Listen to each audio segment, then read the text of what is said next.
Kabaklita!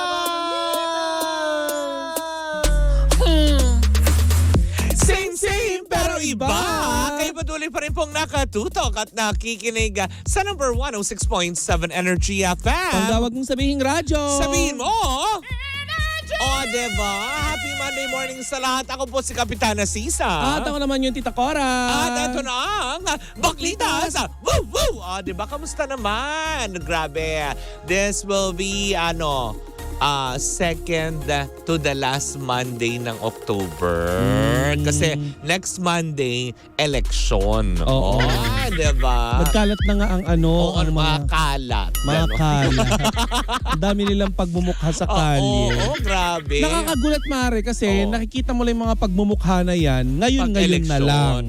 Diba? Pero pagkatapos na, pag natalo, wala na. Iiwan na lang yung mga kalat na yan. Oo. Uy, pero diba, panawagan na rin sa lahat. Kung alam niyo po na kayo ay tumatakbo bilang kagawad, kapitan, diba? Kung ano po yung kalat na idinikit ninyo, sana kanya-kanya din natanggal. Oo. Hindi yung tipong iiwan nyo dyan yung mukha nyo, tapos talo naman. Ganon. Oo. Hindi yung magkukos pa kayo ng traffic. Kasi Dahil- usually, yung mga nag-iiwan ng kalat, Mare, yun yung mga natatalo. Hindi na sila naglilinis, di ba? Na nakakaloka. Anyways, nako, eto, Mare, may chika ako. For sure, wala itong talo. Dahil akalain mo ba naman ang buong Showtime family, kaya pala sila nagtungo sa Hong Kong, hindi daw para magbakasyon. No? Ay, bakit daw? Para daw mag-meeting. Anong pinag-meetingan? Ay, pinag-meetingan nga nila kung ano nga ba magandang pwedeng maging pasabog sa kanilang pagbabalik, o diba? At hindi rin daw ito gaya ng mga naglalabasan, Mare, na sila ay nang aasar. Diba? Yung kanilang mga masasaya mga photos na kanilang mga pinopost sa kanilang mga social media account ay taliwas sa mga pinakakalat ng ibang mga netizen na alam mo yung tinatag pa ang MTRCB, tinatag pa kung sino, na para daw ng inis. Walang ganon. Alam mo na sa tao naman yun kung gusto nila malungkot o hindi. Bakit Diba? naman natin... At saka bakit tayo maghahangad na malungkot yung mga tao? True. Diba? Yun Diba? na lang. Bakit tayo maghahangad na malungkot Oo, at magdusa yung mga tao? Truthfully. Diba napaka-demonyo natin nun? Diba? Ano parang Diyos ko, ilang linggo na lang, Pasko na. Matatapos na naman ang taon, nega pa din. Correct. Diba? Halos taon-taon na lang, puro wish na lang ng tao. Gusto ko maging mapayapa. Pero pagpasok ng January 1, nega ka pa din. Diba? Nakakatuwa lang, Mare. Ito kayang bakasyon nila na to ay sagot ulit ni Meme. Well, parang feeling ko oo. Pero hindi natin alam. Pero partly siguro kasi parang ito'y brainstorming na din nila. Kumbaga team building. Kaya sila mga host at hindi muna nagsama ng mga ibang mga chismosa dahil baka mag-leak yung kanilang pinag-uusapan at pinaplano sa Showtime na bago. Diba? So sino yung mga hindi sinama? Ay, alam na yun. Yung mga yung naglilik agad ang impormasyon, wala pa nga, di ba?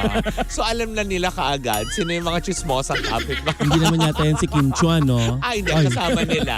Kasama ba nila? Kasama nila si Kim. Basta Patingin nga ulit ng picture. buong staff sila nandoon na nakakaloka. Si Chang Ami wala. Oh, si Mukhang Chang busy. Ami. Oo, kasi alam mo naman, 'di ba? Ang Chang Ami parang meron din siyang segment sa AM nila.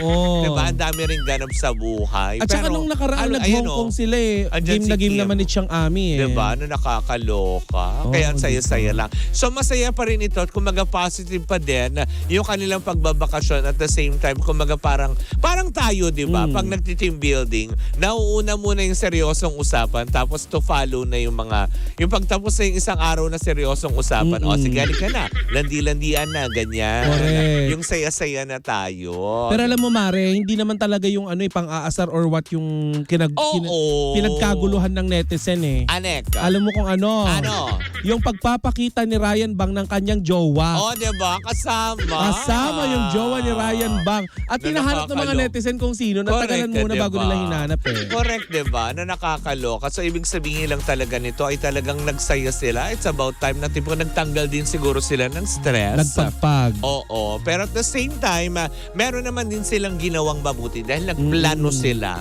ng pwedeng gawin. Hindi paghihiganti, kung hindi hindi pagpapasaya sa tao ang pwede nilang ibalik sa pagbabalik nila on October 28 yan.